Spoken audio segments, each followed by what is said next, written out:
নমস্কাৰ মই কৃষ্ণকান্ত হাজৰিকা আৰু আপুনি চাই আছে মোৰ চেনেল কৃষ্ণকান্ত টেকন'লজি। আজিৰ পৰা মই ইংলিছ স্পিকিং কোৰ্চ আৰম্ভ কৰিব লৈছোঁ। কিবা ভুল হ'লে ক্ষমা কৰিব আৰু কমেণ্ট কৰি জনাব। বলক আজিৰ ভিডিঅ'টো আৰম্ভ কৰোঁ।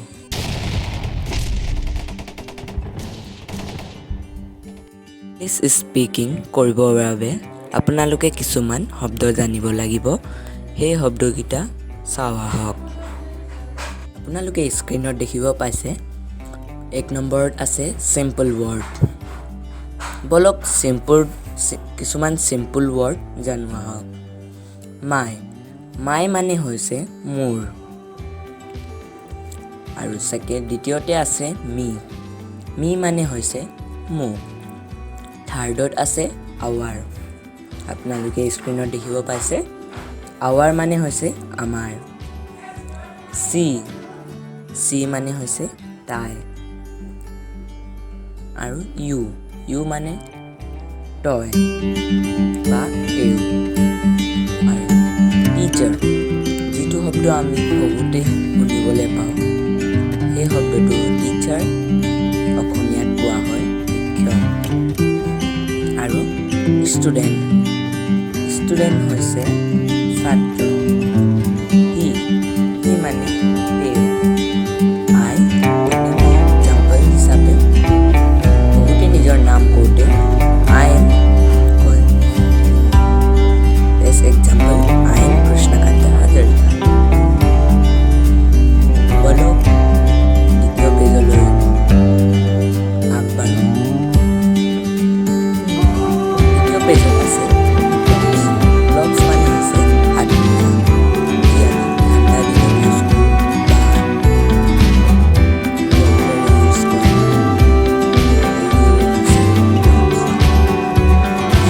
কি মানে হৈছে ছাগলী, কাউ মানে হৈছে গাই গৰু, লগ মানে হৈছে তলা।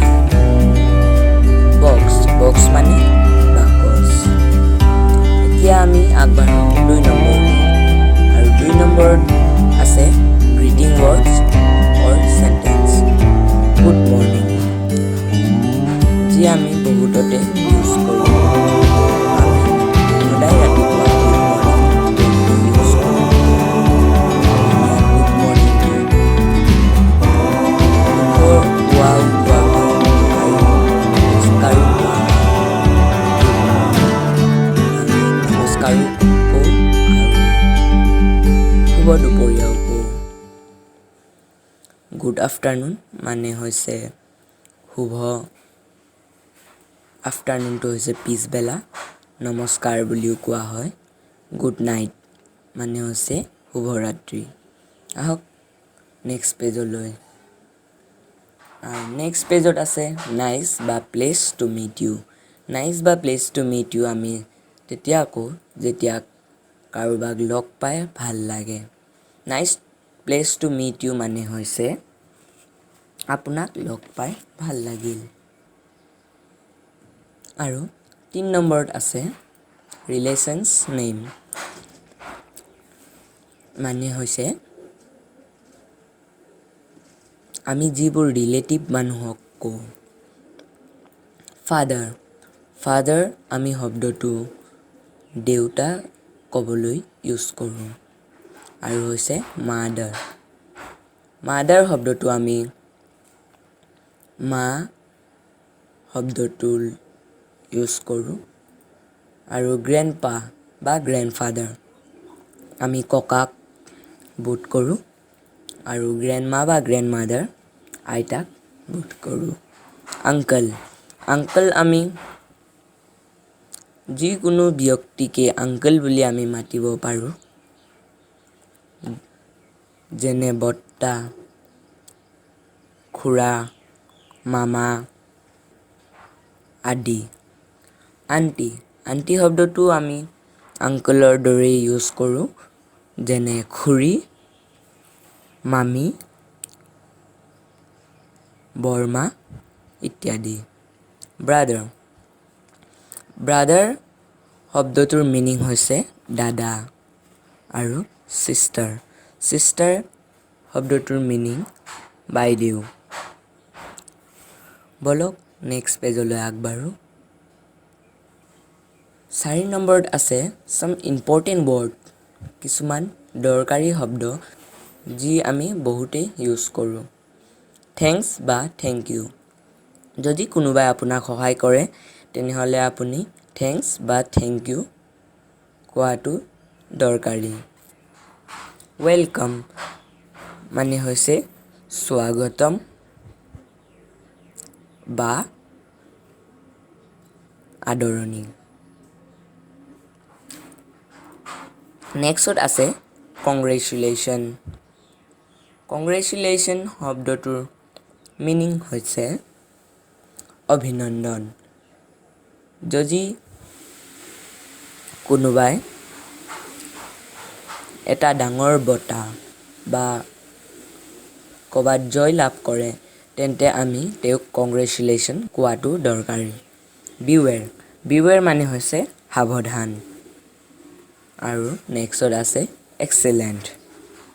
এক্সেলেণ্ট শব্দটোৰ মিনিং অসমীয়াত বঢ়িয়া বুলি কোৱা যায়।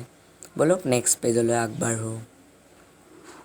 5 নম্বৰত আছে ইউজ টু আস্ক কুৱেশ্যন, যিবিলাক শব্দ আমি প্ৰশ্ন সুধিবলৈ ব্যৱহাৰ কৰোঁ।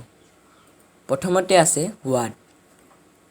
হোৱাট মানে হৈছে কি, যিটো আমি বহুততে ইউজ কৰোঁ। যেনে তোমাৰ নাম কি, কিটো তাত ইউজ হৈছে।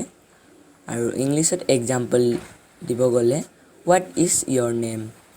আপুনি দেখিব পাইছে এই হোৱাটটো ইয়াত আহিছে, এইটো হৈছে what. What is your name. Next আছে হোৱাই, যিটো আমি অসমীয়াত কিয় বুলি কওঁ। উদাহৰণ হিচাপে অসমীয়াত তুমি ইয়ালৈ কিয় আহিছা, তাত ইউজ হৈছে কিয়। আৰু ইংলিছত example why are you crying, এইটো ৱাইটো ইয়াত ইউজ হৈছে। আৰু নেক্সট আছে হু। অসমীয়াত হুটো কোন বুলিও কোৱা হয়। কোন, উদাহৰণ হিচাপে তুমি কোন, কোনটো ইউজ হৈছে। ইংলিছত হু আৰ ইউ। আপোনালোকে ইয়াত দেখিব পাইছে হুটো ইয়াত ইউজ হৈছে হু। নেক্সট আছে হুৱেৰ। হুৱেৰ মানে হৈছে ক'ত। উদাহৰণ হিচাপে অসমীয়াত হৈছে তোমাৰ ঘৰ ক'ত, ইয়াত ক'তটো ইউজ হৈছে। আৰু ইংলিছত উদাহৰণ দিব গ'লে ইয়াত হুৱেৰ ইজ ইয়ৰ পেন, ইয়াত হুৱেৰটো ইউজ হৈছে হুৱেৰ। নেক্সট হৈছে হুৱেন। অসমীয়াত হুৱেনটো কেতিয়া বুলিও কোৱা হয়। অসমীয়াত উদাহৰণ দিব গ'লে হুৱেনটো তুমি কেতিয়া ইয়ালৈ আহিছিলা, তাত কেতিয়াটো ইউজ হৈছে। আৰু ইংলিছত এক্সাম্পল দিব গ'লে এইটো আপোনালোকে দেখিছে হুৱেন ইউ মিট হাৰ, ইয়াত হুৱেনটো ইউজ হৈছে।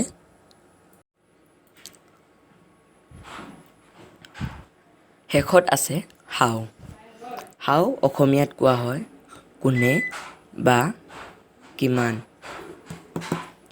উদাহৰণ হিচাপে তোমাক কোনে মাতিছিলে, তাত কোনে শব্দটো ব্যৱহাৰ কৰা হৈছে। তুমি কালি কিমান ফুৰিলা, কিমান শব্দটো তাত ইউজ হৈছে। ইংলিছত উদাহৰণ দিব গ'লে হাউ আৰ ইউ।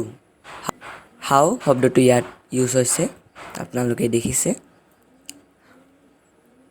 আজিৰ কাৰণে ইমানে। যদি ভিডিঅ'টো ভাল লাগিল লাইক কৰিব, কমেণ্ট কৰিব আৰু আপোনাৰ বন্ধুসকলকো শ্বেয়াৰ কৰিব ভিডিঅ'টো।